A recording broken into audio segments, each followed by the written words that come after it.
For today's video mga idol, naggawa muna tayo dito ng motor. Meron tayong customer dito. Palitan natin yung gulong niya sa likuran. Palitan natin ng Titan, yung gulong ng Bulldog. Napalitan ko na yan mga idol. Tapos ko na yan. Hinihigpitan ko na lang yung axle. Ayan, chinik ko. Umiikot naman mga idol. Ayan, nililigpit ko na yan dito mga idol. For the meantime, bulkit-bulkit muna trabaho natin mga idol. Kasi wala pa tayo nakikitang trabaho ba. Ito mga yung hanap buhay ko dito ngayon mga idol. Pagkukumpuni ng mga ayos ng motor, sinisira ko. Kaya kung may ayos kang motor, gusto mo ipasira, dalhin mo lang dito sa akin mga idol. At sisirain natin. Ayan, natapos ko nang gawin ang kanyang buli. Magsasaylo na tayo doon sa sidewheel kasi yung gingpok ko sa buli na guma, sasaylohin ko yan doon sa sidewheel mga idol. Kasi yung sidewheel niya talaga, bulog na talaga. Parang ulo ng kaibigan ko, makinis na. Hey! Yan mga idol, hinitigutan ko na yung mga tools ko dito ba. Kita niyo yung mga tools ko mga idol. Galing pa ng Saudi Arabia yan mga idol, no? Binigay lang yan siyempre ng tiyo ni Mrs. sa akin. Hindi, wala naman akong pambili ng mga ganyan. Kasi pag binili mo dito, libo yung mga halaga niyan. Kaya pinawis-pawisan pa ba ako dito mga idol. Ay, yan, pinalpag ko. Tinistingan ko mga idol kung matigaan na talaga. Kasing tigaan ng akin. Ay! Sobrang bigat ito na sigar ito mga idol. Pero malakas kasi ako nilalang. Kaya ginawanhan-wanhan ko lang yan dyan. Finishing, kita niyo yan mga idol.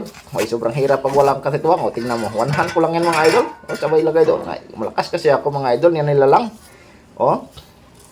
Yan na, na-plaster ko na itong sidewheel. Pakitaan ko kayo mga idol ng mga basic galawan ba mga idol na segundo lang, tanggal ko na yan yung gulong na yan mga idol. Maniwala ka, segundo lang yan sa akin. Hindi naman ako magaling, hindi rin ako mahusay. Marunong lang ng kunti ba, may experience na sa pagbubulkanize. Kaya kung may mga butas kayo dyan, mga flat, sabi ko nga sa inyo, kaya kung solusyonan yan. Kung butas na yung kumari mo, ay hindi ko kayang kapalan yan. Pero kung flat na siya, flat ka rin talaga yan. Hindi ko kayang patambukin mga idol, no? So ito na, natanggal na natin yung hangin ba mga idol.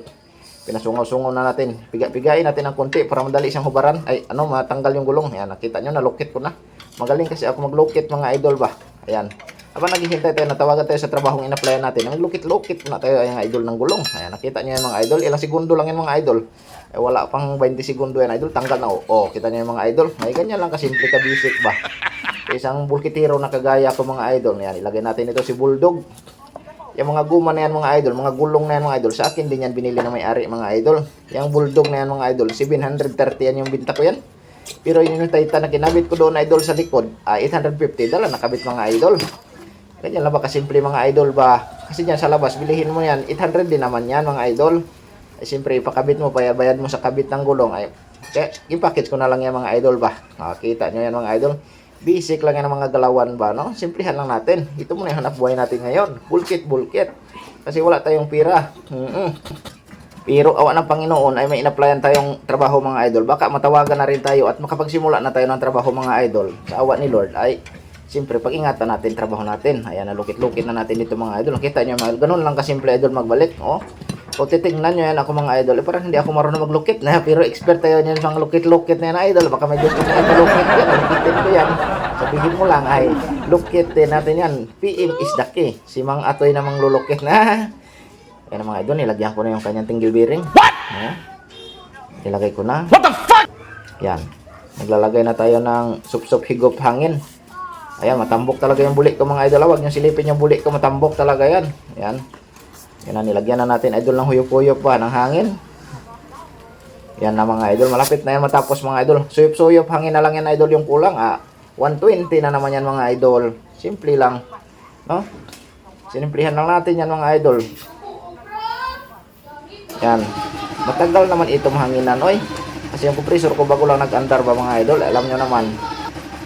Yan na mga idol. Lapit na yan yung hangin na yan mga idol. Talagang maya maglupok na yan mga idol. Bungol talaga yan, dalunggan ko yan dyan. Ayan na, tapos sa mga idol. Ganun lang ka-basic. Simple lang, di ba?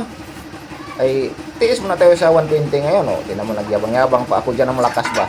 Malakas naman talaga ako. Tinan mo, ikaw siguro idol, hindi mo kaya 100 ba? Siyempre, malakas ako nila lang. Kaya, kakaya ko yan. Di ba? Mayabang ako eh. Tikalon ba kung sa Ilonggo? Kaya mga idol, niligpit ko na itong mga gamit, binalik ko na doon. And siyempre, ligpit ko na yung aking mga tools para matapos na natin yung ating video na walang kwenta mga idol. Maraming salamat sa panonood mga idol ha. Thank you very much mga idol. Thank you for watching.